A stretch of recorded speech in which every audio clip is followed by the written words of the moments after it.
ஏசாயா தீர்க்கதரிசன புஸ்தகம் 43ஆம் அதிகாரம் அதுல ஆமென் 17வது வசனம் யாராவது ஒரு நபர் சத்தத்தை உயர்த்தி வாசிக்கும்படியே கேட்டுக்கொள்கிறேன். ஏசாயா தீர்க்கதரிசன புஸ்தகம் 43ஆம் அதிகாரம் அதுல 17வது வசனம்.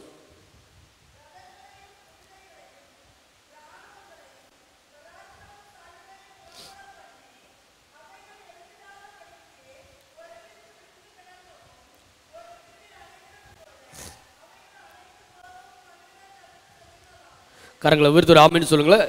இங்க வசனம் சொல்லுது, ரதங்களையும் குதிரைகளையும் இராணுவங்களையும் பராக்கிரமசாலிகளையும் புறப்பட பண்ணி அவைகள் எழுந்திராதபடிக்கு ஒருமித்து விழுந்து கிடக்கவும் ஒரு திரி அணைகிறது போல் அவைகள் அணைந்து போகவும் பண்ணுகிற கர்த்தர் சொல்லுகிறதாவது. ஆமென் சொல்லுங்களேன். இந்த பகல் வேளையில இயேசுவின் நாமத்தினால் உங்களை பார்த்து சொல்லுகிறேன், உங்களுக்கு விரோதமாய் எழும்புகிற மனிதனுடைய கிரியைகள் சூழ்ச்சிகள், உங்களுக்கு விரோதமாய் எழும்புகிற பிசாசின் சில கிரியைகள் ஒரு திரி எப்படி அணைந்து போகுதோ அதே போல இந்த பகல் வேளையில பரிசுத்த ஆவியானவர் உனக்கு விரோதமாய் எழும்புகிற சில உபத்திரவங்கள் சில கஷ்டங்களை கர்த்தர் மாற்ற போகிறார். கரங்களை உயர்த்தி ஆமென் சொல்லுங்களேன். வசனம் இருக்குது, ரதங்களையும் குதிரைகளையும் இராணுவங்களையும் பராக்கிரமசாலிகளையும் புறப்பட பண்ணி அவைகள் எழுந்திராதபடிக்கு ஒருமித்து விழுந்து கிடக்கவும். ஆமென். உனக்கு விரோதமா எழும்புகிற சில கிரியைகள் இந்த பகல் வேளையில் இயேசுவின் நாமத்தினால் நிர்மூலமாகி போகட்டும். உனக்கு விரோதமாய் எழும்புகிற ஆயுதங்கள் வாய்க்காமல் போகட்டும். ஒரு திரி அணைகிறது போல உன் வாழ்க்கையில் இருக்கிற பெரிய நெருக்கம், உன் வாழ்க்கையில் இருக்கிற சில கஷ்டங்கள், உன் வாழ்க்கையில் இருக்கிற சில உபத்திரவங்கள் இயேசுவின் நாமத்தினால் இந்த பகல் வேளையில நான் உங்களை பார்த்து பேசுகிறேன். ஒரு திரி அணைந்து போகிறது போல அனைத்து உபத்திரவங்களும் இயேசுவின் நாமத்தினால் மாறி போகட்டும். பிசாசு உன் வாழ்க்கையில வைத்திருக்கிற அனைத்து நுகங்களும் இயேசுவின் நாமத்தினால் அது நீங்கி போகும்படியா ஜெபிக்கிறேன். உன் வாழ்க்கையில இருக்கிற சில தீமையான காரியங்கள், தீர்க்க தரிசனம், சில தீங்கான காரியங்கள் இந்த பகல் வேளையில இயேசுவின் நாமத்தினால் அந்த தீமையான காரியங்கள் விலகி போய் உன் வாழ்க்கையில என் இயேசப்பா வைத்திருக்கிற நன்மையான திட்டங்கள் ஒன்று கூட தவறாமல் உன் வாழ்க்கையில ஆமென் ஆமென் என்று அது நிறைவேறப்படும்படியா ஜெபிக்கிற கரங்களை தட்டி கர்த்தருடைய நாமத்தை மகிமைப்படுத்த. ஆமென். இங்க வசனம் சொல்லுது, 18வது வசனம், முந்தினவைகளை நினைக்க வேண்டாம், பூர்வமானவைகளை சிந்திக்க வேண்டாம். முந்தினவைகள் ஆமென். கடந்த நாட்களில் நம்முடைய வாழ்க்கையில பிசாசு துரோகம் பண்ணி இருக்கிறான், மனுஷன் துரோகம் பண்ணி இருக்கிறான். பிசாசு நமக்கு விரோதமா எழும்பி இருந்தான், மனுஷன் நமக்கு விரோதமா எழும்பினான். ஆமென். பல நபர்கள் நம்மை காயப்படுத்தி இருக்கலாம். அதை நினைத்து இருக்க வேண்டிய நேரம் இல்லை இந்த நேரம். ஹல்லேலூயா. முந்தினவைகளை நினைக்க வேண்டாம், பூர்வமானவைகளை சிந்திக்க வேண்டாம். இங்க வசனம் சொல்லுது, இதோ நான் புதிய காரியத்தை செய்கிறேன். கரங்களை உயர்த்தி ஆமென் சொல்லுங்க. நம்ம வாழ்க்கையில் இருக்கிற பிரச்சனை என்னன்னா, எப்போ பார்த்தாலும் கடந்த நாட்களில் நடந்த காரியத்தையே பேசிட்டு இருக்கிறது. நான் நிறைய நபர்கள்கிட்ட பழகி இருக்கிறேன், இந்த சபையில் உள்ள நபர்கள்கிட்டையும் பழகி, வெளியே வேற திருச்சபையில் இருக்கிற நபர்கள்கிட்டையும் பழகி இருக்கிறேன். நான் பார்த்ததுல நிறைய நபர்கள் தன்னுடைய வாழ்க்கையில கடந்த காலத்தில் நடந்த சில சம்பவங்களை குறித்து தான் எப்போதும் பேசி கொண்டிருப்பாங்க. இந்த பகல் வேளையில நான் உங்களை பார்த்து உபதேசிக்கிறேன், கடந்த நாட்களில் நடந்த சில உபத்திரவங்களை, சில இழப்புகளை நீ பேசி கொண்டிருப்பேன்னா நீ முன்னேற முடியாது. ஆமென். உன் தரிசனம் நஷ்டப்பட்டு போயிடும். உன் ஆவிக்குரிய வாழ்க்கை சுத்தமா ஆமென், அந்த ஆவிக்குரிய வாழ்க்கையில் இருக்கிற வரங்கள் எல்லாம் நஷ்டப்பட்டு போயிடும். கடந்த நாட்கள்ல நடந்த காரியத்தை பத்தி இல்ல பேசிட்டு இருக்க வேண்டியது. நீ எதை குறித்து பேசணும்னா, ஆண்டவர் என் வாழ்க்கையில செய்ய போற காரியங்களை மாத்திரம் பேசுகிற நபரா இருக்கணும். ஒரு ஆமென் சொல்லுங்களேன். ஹல்லேலூயா. முன்னேறுகிற ஒரு நபர் கடந்த நாட்களில் நடந்த காரியத்தை பற்றி நினைச்சிட்டு இருக்கவே இருக்காது. முன்னேறுகிறவன் அவனுடைய பார்வை எல்லாம் ஹல்லேலூயா முன்னேற்ற பாதையில் இருக்கும். ஒரு ஆமென் சொல்லுங்க. தரிசனம் உள்ளவன் முன்னேறி கொண்டே இருப்பான், ஜெபிக்கிறவன் முன்னேறி கொண்டிருப்பான், வாக்கு தத்தத்தை பெற்றவன் முன்னேறி கொண்டே இருப்பான், கர்த்தருக்காக ஏதாவது செய்யணும்னு சொல்லி ஆமென் துடித்து கொண்டிருக்கிறவன், வைராக்கியத்தோடு இருக்கிறவன் முன்னேறி கொண்டே இருப்பான். கரங்களை உயர்த்தி ஆமென் சொல்லுங்க. இந்த பகல் வேளையில ஆவிக்குரிய வாழ்க்கையில ஒரு முன்னேற்றத்தை கர்த்தர் தரட்டும். உன் குடும்ப வாழ்க்கையில கர்த்தர் ஒரு முன்னேற்றத்தை தரட்டும். ஒரு பொருளாதாரத்துல கர்த்தர் உனக்கு ஒரு முன்னேற்றத்தை தரட்டும். செய்கிற தொழில ஒரு முன்னேற்றத்தை தரட்டும். உன் பிள்ளைகள் படிக்கிற படிப்புல ஒரு இயற்கைக்கு அப்பாற்பட்ட ஒரு முன்னேற்றத்தை, ஒரு ஆசீர்வாதத்தை கர்த்தர் தரட்டும். கரங்களை தட்டி கர்த்தருடைய நாமத்தை மகிமைப்படுத்துங்க. இந்த பகல் வேளையில இயேசுவின் நாமத்தினால் உங்களை பார்த்து நான் சொல்லுகிற ஒரு வார்த்தை என்னன்னா, உங்க வாழ்க்கையில கர்த்தர் புதிய காரியத்தை செய்ய போகிறார். ஆமீன். பழையவைகள் எல்லாம் கர்த்தர் மாற்ற போகிறார். ஆமீன். நீங்க நினைக்கலாம், பாஸ்டர் ஆமீன் நான் இருக்கிறதே உபத்திரவத்தில், வெளியே சொல்ல முடியாதபடி சில வியாதியினாலும் சில உபத்திரவத்தினாலும் கஷ்டப்பட்டு இருக்கிறேன் அப்படின்னு நீங்க பேசி கொண்டிருக்கலாம். உபத்திரவத்தின் மத்தியில தான் கர்த்தர் புதிய புதிய காரியத்தை கர்த்தர் செய்வார். கரங்களை உயர்த்தி ஆமென் சொல்லுங்க. உன் சரீரத்தில் ஒரு வியாதி வருதா, அந்த வியாதியின் மத்தியிலையும் கர்த்தர் உன் வாழ்க்கையில் அற்புதத்தை செய்ய அவரால் முடியும். உன் குடும்பத்தில் நீ எதிர்பார்க்காத நேரத்தில் சில உபத்திரவம் உன் குடும்பத்தில் வருதா, ஆமென், அந்த நேரத்திலையும் கூட இயற்கைக்கு அப்பாற்பட்ட அற்புதத்தை கர்த்தரால் செய்ய முடியும். கரங்களை தட்டி கர்த்தருடைய நாமத்தை மகிமைப்படுத்துங்க. ஹல்லேலூயா. இங்க வசனம் சொல்லுது, இதோ நான் புதிய காரியத்தை செய்கிறேன், இப்பொழுதே அது தோன்றும். ஆமென். ஆண்டவர் சொல்லுகிறார் ஜனங்களை பார்த்து, நான் ஒரு புதிய காரியத்தை உன் வாழ்க்கையில செய்ய போகிறேன். அது நாளைக்கு தோன்றும் இல்லை, அது இப்பொழுதே தோன்றும். இந்த பகல் வேளையில இந்த ஆராதனையில நீங்க இருக்கும் போதே கர்த்தர் உடனடியாக உன் வாழ்க்கையில ஒரு அற்புதத்தை கர்த்தர் செய்வாராக. இப்பொழுதே தோன்றட்ட சில புதிய காரியங்கள் இங்க வசனம் சொல்லுது, நீங்கள் அதை அறியீர்களா? நான் வனாந்திரத்திலே வழியையும் அவாந்திர வெளியிலே ஆறுகளையும் நான் உண்டாக்குவேன். கரங்களை உயர்த்தராமன்னு சொல்லுங்களேன். நம்முடைய ஆண்டவர் எப்பேற்பட்ட தேவன், வனாந்திரத்தை வழிய உண்டு பண்ணுகிற தேவன், அவாந்திர வெளியில ஆறுகளையும் உண்டாக்குற ஆண்டவர். உன் வாழ்க்கை ஆமேன் ஒரு ஆசீர்வாதம் இல்லாம ஒரு வாழ்க்கையா இருக்கலாம்.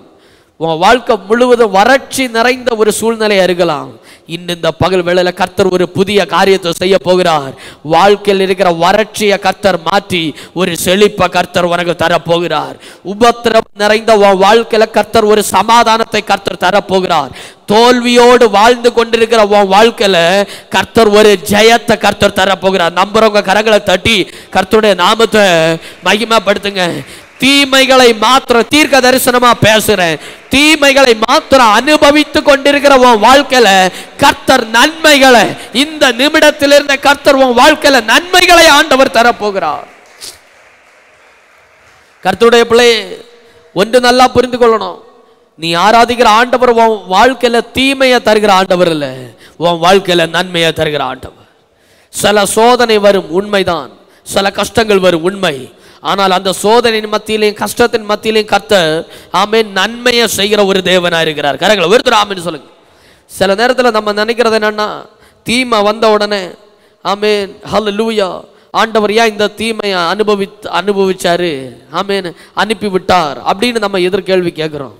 ஆமென். இந்த உலகத்தில் வாழும்போது அனைத்து நபர்களுக்கும் உபத்திரம் வருமானு கேட்டால் உபத்திரம் வரும்.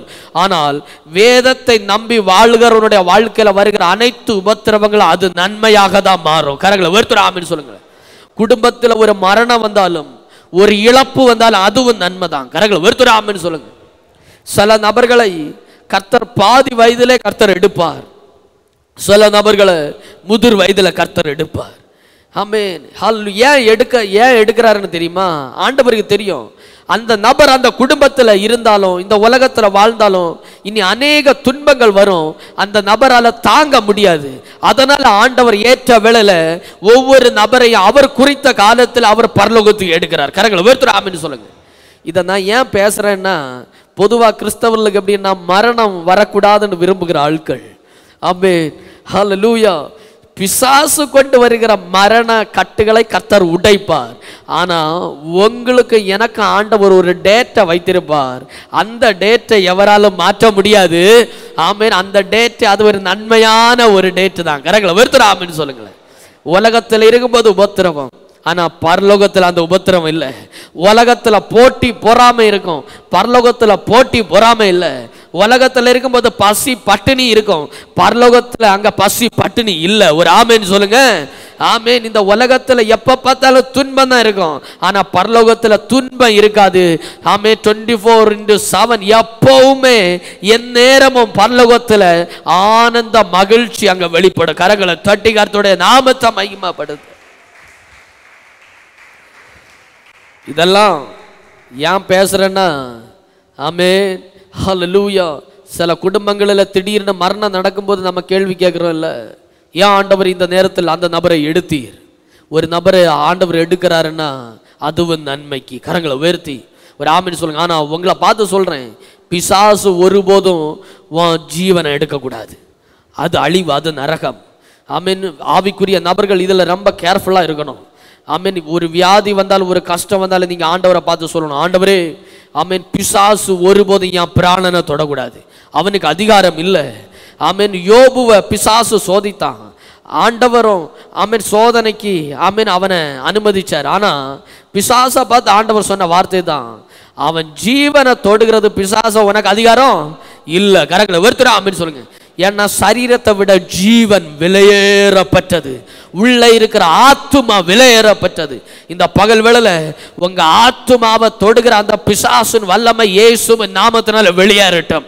ஆமென். உன் ஆத்துமாவை பலவீனப்படுத்துகிற பிசாசின் ஆவி, ஆவிக்குரிய வாழ்க்கையில உன்னை முன்னேற விடாதபடி சில சோதனையை கொண்டு போட்டு உன் உள்ளார்ந்த மனுஷனை பலனற்று போக வைக்கிறதுக்கு பிசாசு எத்தனைப்படுகிறான்ல, இந்த பகல் வேளையில இயேசுவின் நாமத்தினால் அப்பேற்பட்ட கட்டுகள் இருந்து பரிசுத்த ஆவியானவர் உங்களை விடுவிப்பாராக. கரங்களை உயர்த்துற ஆமென் சொல்லுங்க. சில ஆட்கள் வியாதியில படுக்கும்போது சொல்லுவாங்க, ஆமென் பாஸ்டர், எவனோ ஒருத்தங்க என்ன அடிக்க நிக்கிறான், ஏதோ ஒரு ஆள் வாள் வச்சுட்டு நிக்குது, அப்படி நிக்குது இப்படி நிக்குது. ஏன் சொல்றாங்கன்னு தெரியுமா?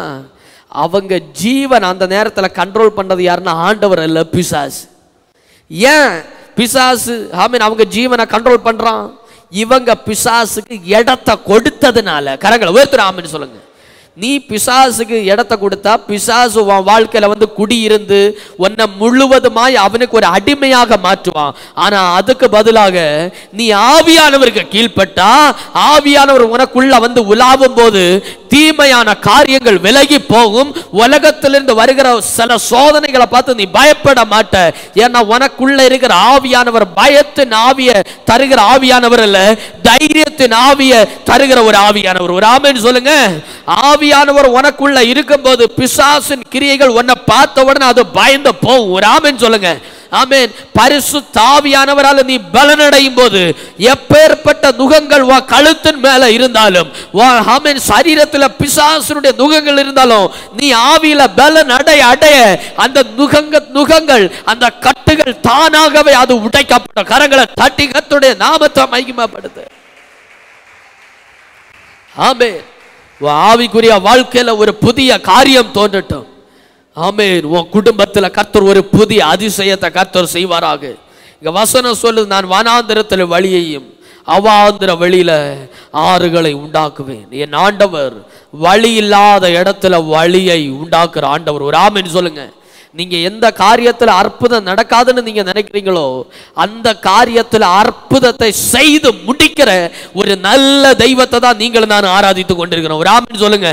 ஹல்லேலூயா. மனுஷன் சொல்லுவான், உன்னால வாழ முடியாது, உன் சரீரத்தில் இருக்கிற வியாதியின் நிமித்தமாக ரொம்ப நாள் இந்த உலகத்துல உன்னால வாழ முடியாதுன்னு அவன் சொல்லுவான். ஆனா இந்த பகல் வேளையில உன்னை பார்த்து நான் சொல்லுகிறேன், வியாதி இருக்கிறது உண்மை, ஆமென், கஷ்டங்கள் சரீரத்தில் இருக்கிறது உண்மை. ஆனால் அந்த கஷ்டத்தின் மத்தியில ஆயுச கூட்ட கர்த்தரால முடியும். ஒரு ஆமென் சொல்லுங்க. ஆமென். உன்னை பயமுறுத்துகிற வியாதியிலிருந்து உனக்கு விடுதலையை தர அந்த கர்த்தரால் முடியும். கரங்களை தட்டி கர்த்தருடைய நாமத்தை மையப்படுத்துங்க. ஆமென். ஒரு சாட்சியா சொல்றேன். ஆமென். நேற்றைய தினத்துல நம்முடைய ஆலயத்துல இங்க காலையில 10 மணிக்கு ஆமென் பெண்கள் WMC கூடுகை இங்க நடைபெற்றது. ஆமென். எனக்கு காலையில ஒரு விசுவாசி இங்க ஆமென் ஆராதனை நடைபெறும்போது நாங்க பின்னாடி இருந்து ஜெபிச்சிட்டு இருந்தேன். எனக்கு யூஸ்வலா நடந்து ஜெபிக்கிறது ரொம்ப பழக்கம், அது உங்களுக்கு தெரியும். ப்ரேயர் வாக் பண்றது எனக்கு ரொம்ப பிடிக்கும். ஆமென். நான் அந்த டென்ட்டில் இருந்து நடந்து ஜெபித்துட்டு இருக்கும்போது ஆமென் ஒரு விசுவாசி எனக்கு கால் பண்ணி அவர் ஃபோனில் அழுகிறாரு. என் தகப்பனார் உயிரோடு இந்த நாட்களில் அவர் என் தகப்பனாருக்கு முன்னாடி சில கஷ்டங்களை சொல்லி அழுதுருக்கிறாரு, அது நான் பார்த்தேன். ஆனால் நான் இந்த ஊழியத்தை ஆமென் ஹல்லேலூயா செய்து கொண்டிருக்கிற வேளையில் ஆமென் அவர் என்கிட்ட வந்து அழுகிறது அது ஃபர்ஸ்ட் டைம். ஃபோனில் ஒரு சின்ன பிள்ளைய போல் ஏங்கி அழுகிறாரு. எனக்கு அந்த சத்தத்தை கேட்ட உடனே நான் ஃபுல்லாக கலங்கிட்டேன். நான் கேட்டேன், ஏன் அழுகிறீங்க, என்ன பிரச்சனை? அது ஆமென் என் பிள்ளையினுடைய சரீரத்தில் பலவீனம் இருக்குது. ஆமென் ஆமென் எக்ஸாம், மத்தியானம் எக்ஸாம், பப்ளிக் எக்ஸாம். ஆனால் ஆமென் எக்ஸாமுக்கு போகிறது ரொம்ப டவுட்டு, அதுவும் கடைசி எக்ஸாம். அதை பாருங்க எப்படின்னு. ஆமென் நான் சொன்னேன், தேவரீர் சகலத்தை செய்ய வல்லவர், நீர் செய்ய நினைத்தது நிறைவேற அதை தடுப்பவன் யார்? நான் சொன்னேன், ஆனால் அந்த பிள்ளையின் மேலே கர்த்தருடைய வாக்குத்தத்தம் இருக்குது, கர்த்தருடைய தீர்க்க தரிசன வார்த்தை இருக்குது. ஆமென் இந்த பிள்ளை ஸ்கூலில் போவோம், கர்த்தர் அற்புதத்தை செய்வார்னு சொல்லி இங்கேருந்து ஜெபித்து கொண்டிருந்தேன். அவன் நடந்த சம்பவம் என்ன தெரியுமா? எழும்பி நடக்க கூட முடியாது இருந்த பிள்ளை ஆமென் ஆண்டவர் பலப்படுத்தி அந்த ஸ்கூல்ல கொண்டு போனார். ஆமென் தேர்வை எழுத ஆண்டவர் வைத்தார். வீட்டுக்காரங்க பயப்பட்டாங்க, எக்ஸாம் எழுத முடியாது, ஸ்கூலும் சொல்லிச்சு இந்த பிள்ளை எக்ஸாம் எழுதாதுன்னு. ஆமென் ஆனா ஹல்லேலூயா உலகம் சொல்லிச்சு இன்னி எக்ஸாம் எழுத முடியாது, ஆனா இயேசு சொன்னாரு எக்ஸாம் எழுத நான் வைப்பேன். கரங்களை உயர்த்துற ஆமென் சொல்லுங்க.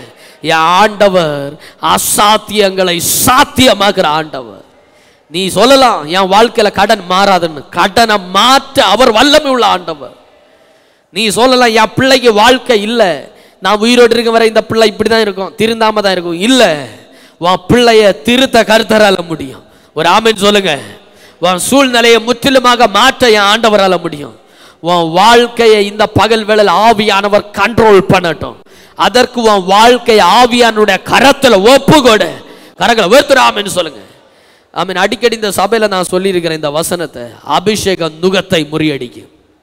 உனக்குள்ள இருக்கிற அபிஷேகத்தை நீ பயன்படுத்தி ஜெபிப்பேன்னா ஆமென் அசாத்தியங்கள் எல்லாம் கர்த்தர் சாத்தியமா மாற்றுவார். இதுதான் இயற்கைக்கு அப்பாற்பட்ட ஒரு அற்புதம். கரங்களை தட்டி கர்த்தருடைய நாமத்தை மகிமைப்படுத்துங்க. ஹல்லேலூயா. வசனம் சொல்லுதில்ல, புதிய காரியத்தை செய்ய போகிற. இதுதான் சரீரத்துல வியாதி, எக்ஸாம் எழுத முடியல, ஆனா அந்த வேளையில கர்த்தர் புதிய காரியத்தை செய்தார். நான் ஜெபித்தது இதுதான், ஆண்டவரே அந்த பிள்ளை நீர் பலப்படுத்தணும். இரண்டாவது ஆமென் தேர்வு எழுதும் போது இந்த கையை நீர் கண்ட்ரோல் பண்ணணும். ஆமென் இந்த கையில ஒரு வல்லமை இறங்கட்டும்னு ஜெபிச்சேன். ஆமென் ஹல்லேலூயா. ஆண்டவர் நல்ல ஞானத்தை கொடுத்தார். தேர்வை எழுதி முடிக்க கர்த்தர் கிருபை செய்தார். ஆமென். சில நேரத்தில் கேட்போம்ல, ஆண்டவரை ஆராதித்து எனக்கு என்ன கிடைக்குது? கிடைக்கும். உண்மையா ஆண்டவர் ஆராதித்தா, கர்த்தருக்கு பயந்து நீ வாழுவேன்னு சொன்னா, வசனத்தை கீழ்ப்படிந்து வாழுவேன்னு சொன்னா, உலகத்தை தூக்கி எறிஞ்சு எனக்கு இயேசு தான் போதும்னு சொல்லி வாழ்க்கையை ஒப்பு கொடுத்து நீ உண்மையை ஆராதிப்பேன்னா உனக்கு வேண்டிய நன்மைகளை கர்த்தர் தருவார். தாமதித்தாலும் தீர்க்க தரிசனம் ஆமென் வர வேண்டிய நன்மைகள் தாமதித்தாலும் ஏற்ற வேளையில நன்மையை உன் கையில கர்த்தர் தருவார். கரங்களை தட்டி கர்த்தருடைய நாமத்தை மையப்படுத்த. ஆமென். பக்கத்தில் இருக்க நம்மளுடைய கருத்தை பிடிச்சு சொல்லுங்க, உங்க வாழ்க்கையில கர்த்தர் தருகிற நன்மையை எவராலையும் தடுக்க முடியாது. கரங்களை உயர்த்துற ஆமென் சொல்லுங்க. ஹல்லேலூயா. தடுக்கிறதுக்கு பிசாசு மனுஷனும் முயற்சி செய்யலாம், ஆனா முற்றிலுமாய் தடுத்து நிறுத்த முடியாது. ஆமென். இந்த பகல் வேளையில உங்களை பார்த்து நான் சொல்றேன், சில உபத்திரவங்களினால் உங்க வாழ்க்கை அழிந்து போவதில்லை. உபத்திரவங்கள் வரும். ஆமென். உன் இருதயத்தை வேதனைப்படுத்துகிற சில கஷ்டங்கள் வருமானு கேட்டா வரும் ஐயா, வராதுன்னு சொல்ல முடியாது, வரும். ஆனாலும் ஆமென் உன் குடும்பம் உடைந்து போவதில்லை. பவுல் சொல்றாருல்ல, நான் எப்பக்கத்தில் நெருக்கப்பட்டாலும் நான் ஒடுங்கி போவதில்லை, நான் அழிந்து போவதில்லை. கிறிஸ்தவர்களுக்கு உபத்திரம் வருமானு கேட்டா வரும், நிந்தைகள் வருமானு கேட்டா வரும், அவமானங்கள் வருமானு கேட்டா வரும். என்ன வந்தாலும் நீ அழிந்து போவதில்லை. உன்னை பலப்படுத்துகிற ஆண்டவராய் இயேசு கிறிஸ்து உன் அருகில நிற்கிறார் என்பதை மறந்து விடாத.